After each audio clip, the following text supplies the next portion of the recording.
Assalamualaikum warahmatullahi wabarakatuh. Hai para pencinta catur dan para catur mania, selamat datang kembali di Legenda Catur Dunia.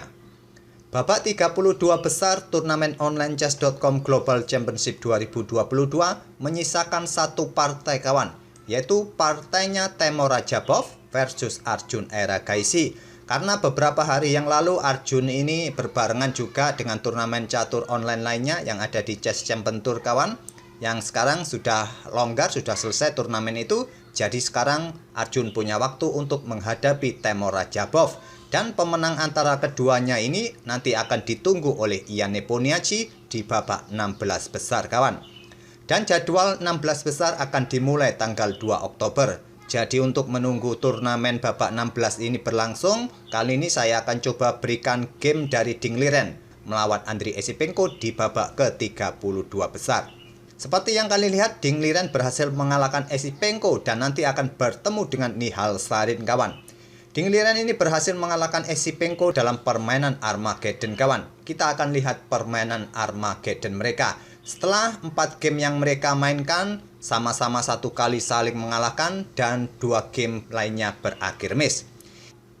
Ini merupakan game Armageddon kawan, di mana hitam mendapatkan 11 menit, putih mendapatkan 15 menit. Jika remis, hitam menang kawan. Istilah kampungnya adalah ngepur waktu di sini. Dan coba perhatikan elo rating kedua pemain ini. Cukup jauh perbedaannya. Ding Liren masih menempati posisi 2 dunia dengan dual 808. Yang disayangkan ini Andriy Esipenko kawan. Selama 6 bulan terakhir ini dia kehilangan banyak elo rating. Dia bulan Maret lalu masih berada di elo rating 2728 kawan. Sekitar segitulah. Tapi sekarang turun cukup signifikan di angka 2678. Hampir 50 poin dia kehilangan selama 6 bulan ini. Oke, itulah sedikit informasi mengenai elo rating kedua pemain. Dan ini sekali lagi permainan Armageddon. Di sini Esipenko mengawali dengan pembukaan pion menteri pion D4. Kuda F6 pion J4. Pion E6, kuda F3 anti Nimzo Indian kawan. Pion D5, Queen's Gambit decline, pion G3, berencana bermain dengan katalan opening, gajah B4 skak. Blokade oleh gajah D2, gajah mundur ke E7. Gajah G2 melanjutkan via Cento, rokade, dan pion C6. Untuk memperkuat posisi peta D5-nya, di sini menteri C2, membackup peta C4 jika terjadi pertukaran pion. Kuda B berkembang ke D7, lanjut atau balas Ding Liren, pion B4. Pion B6 untuk mendapatkan kontrol di peta-peta ini juga membuka akses bagi gajahnya jika ingin keluar ke peta B7 atau langsung ke peta A6. Pion A4 dihadang atau ditantang dengan pion A5 dan Esipenko menerima. Pada posisi ini kawan, di game-game terdahulu ada yang memainkan langkah gajah B7 atau kuda ini ke peta E4 yang merupakan dua pilihan di game-game terdahulu. Tapi di sini pion A5 merupakan langkah baru yang belum pernah terjadi sebelumnya di langkah ke-10 ini. Terjadi baku hantam pion di sini. Selanjutnya pion C5. Blokade diagonal gelap bagi aktivitas gajah di diagonal ini juga mendapatkan ruang menghentikan laju pion, menciptakan pion lemah peta C6. Gajah A6. Pada posisi ini kawan, kuda ke E4 ini cukup bagus juga dipilih oleh hitam kawan. Serang gajah gelap, di sini Stockfish menyarankan kuda ke C3, kuda hitam ambil gajah dan dipukul balik. Tapi kalau kalian memilih dengan langkah gajah E3 agar tetap mempunyai gajah gelap, barulah di sini hitam akan melanjutkan dengan gajah A6-nya, incar pion di sini. Ya mungkin di sini kuda bisa bergerak ke peta D2 kawan, saran Stockfish. Nanti kalau gajah ambil pion yang di sini, kalian sikat kuda yang di sini. Kalau gajah memilih benteng kawan, kalian melanjutkan langkah kuda ini untuk menghindari ancaman pion dan kalian mempunyai tempo ancaman skakmat. Jadi kalau disikat oleh gajah di sini, kuda siap pukul balik, tetap ancaman skakmat. Nanti putih mendapatkan tempo untuk mendapatkan gajah terang hitam ini. Tapi di sini Ding Liren langsung bermain dengan gajah A6-nya. Kuda C3 melanjutkan pengembangan, backup pion, kontrol peta E4, benteng E8. Benteng F ke E1 menghindari pin-pinan dari gajah terang hitam, juga persiapan untuk pertarungan di peta E4 nanti. Menteri C8, pion E4, pion pukul pion, dipukul balik dengan kuda. Di sini terjadi pertukaran kuda juga, diambil balik dengan benteng. Persiapan benteng langsung bisa digeser nanti ke lajur F, ke lajur G, ke lajur H ke depannya. Kuda F6 lanjut dingliran. Serang benteng, benteng bergeser ke H4. Karena merasa aman, terblokade sudah diagonal gelap ini oleh kudanya sendiri dan tentu saja mengincar pion H7 dengan dukungan menteri ini kawan. Melihat posisi benteng, melihat posisi menteri putih, pion H6 dimainkan. Dan coba perhatikan sampai langkah ke-18 ini, putih dalam posisi yang sangat bagus. Jika diikuti langkah-langkah presisi, 80% putih bisa menang kawan. Pada posisi ini kawan, pion G6 sedikit lebih baik untuk mengantisipasi serangan dari benteng serta menteri putih ini. Karena kenapa? Dengan memainkan pion H6 ini akan memberikan kesempatan bagi putih melakukan pengorbanan jika diperlukan kawan. Pion H6 mendapatkan 2 tekanan sekaligus. Permainan berlanjut, Esipenko melangkah kuda E5, membuka akses bagi gajah dengan kuda incar pion C6 ini kawan. Diantisipasi dengan langkah kuda ke D5. Niatannya bagus, memblokade ancaman terhadap pion, juga sedang discover attack bagi benteng kawan.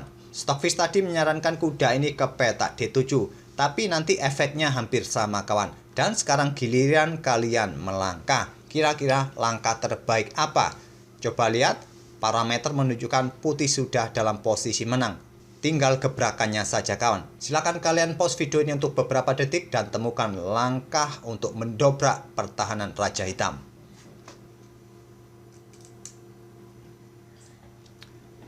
Saya pikir kalian pemain pos ronda tak akan perlu berpikir lama. Pasti kalian setuju untuk hajar pion H6 ini. Tapi tidak dengan gajah kawan, melainkan dengan benteng. Untuk memberikan dukungan bagi menteri melakukan ancaman skakmat, langkah terbaiknya adalah pion F5, tidak menerima pengorbanan.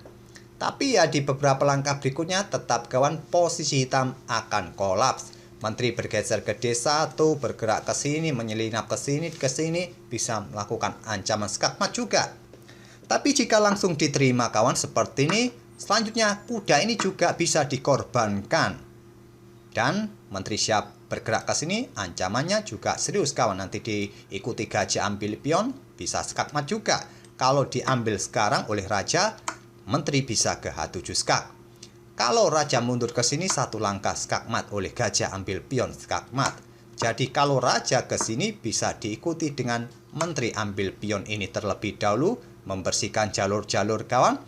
Raja kembali ke F7, kalau kalian bergerak ke sini ya ancamannya lebih cepat. Pion G4 bisa dimainkan, diambil oleh raja karena tidak mempunyai banyak peta untuk melarikan diri dan bisa dieksekusi dengan menteri bergerak ke H3 skakmat. Jadi kemungkinan pada posisi ini tadi kawan, raja mundur kembali ke F7 dan kalian bisa melanjutkan menteri melakukan skak lagi. Jika dilanjutkan 8 langkah lagi skakmat kawan. Tak perlu saya tunjukkan lagi sampai di sini biar tidak terlalu panjang dan pasti kalian lebih mudah karena posisi raja ini sangat terbuka. Tidak mungkin bisa lagi perwira-perwira yang lain bisa blokade skak di lajur G kawan. Oke, kembali ke langkah aslinya. Tapi di sini benteng sikat pion ini tidak ditemukan atau tidak dipilih oleh Andriy Esipenko. Mungkin sudah mempertimbangkan dan mengkalkulasinya, mungkin dia ragu kawan, akhirnya menggeser benteng G4.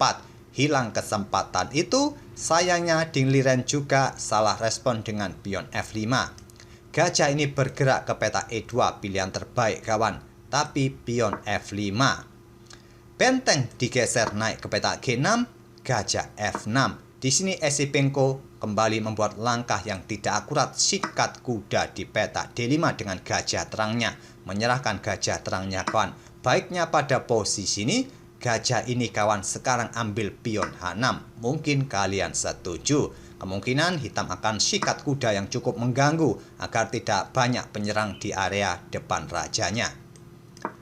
Tapi di sini Esipenko sikat kuda D5. Dan dipukul balik oleh pion C kawan. Sekarang Esipenko mungkin berharap pada pion bebasnya. Dibalas Esipenko dengan menteri ke D1. Mencoba menyelinap ke sini. Mungkin hajar pion ini ke depan dan memberikan ancaman yang serius. Lagi-lagi langkah menteri ini juga bukan jawaban terbaik. Jawaban terbaik, gajah ini bergerak ke peta F4, mempick up kuda. Jika gajah sikat kuda, maka putih nanti mempunyai gajah mendukung benteng di peta G7. Tapi menteri D1, kuda langsung disikat oleh Ding Liren, dipukul balik oleh pion D. Ding Liren juga punya pion bebas kawan. Sekarang Ding Liren benteng naik ke peta E7, mempick up pion G7-nya, diikuti dengan langkah gajah ambil pion H6.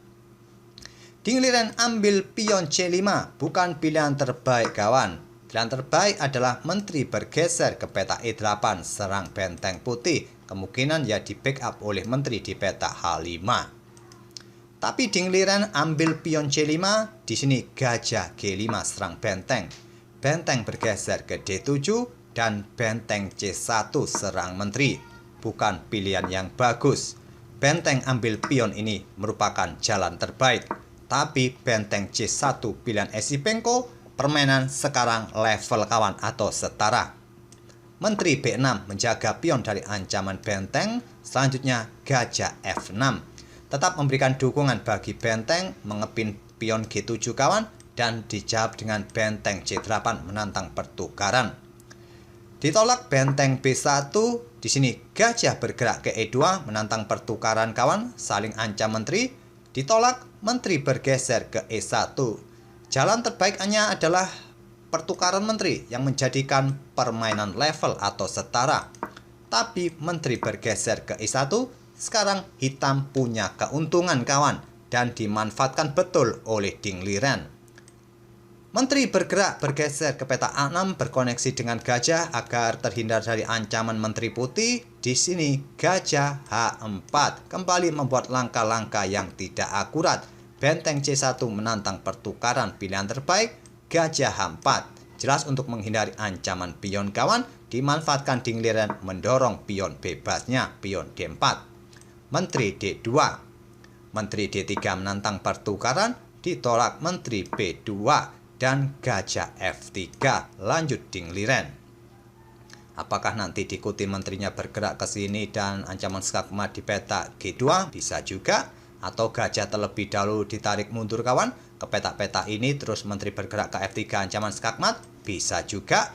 Di sini kawan benteng ambil pion E6, gajah D5 serang benteng. Mempunyai tempo untuk mendapatkan kesempatan menterinya berada di diagonal terang ancaman skakmat. Dan benteng D6 menantang pertukaran, dilanjut, dipukul balik oleh pion. Sekarang menteri F3 ancaman skakmat. Diantisipasi raja bergeser, pion didorong untuk kontrol peta E2, menteri H1 skakmat, raja bergeser lagi.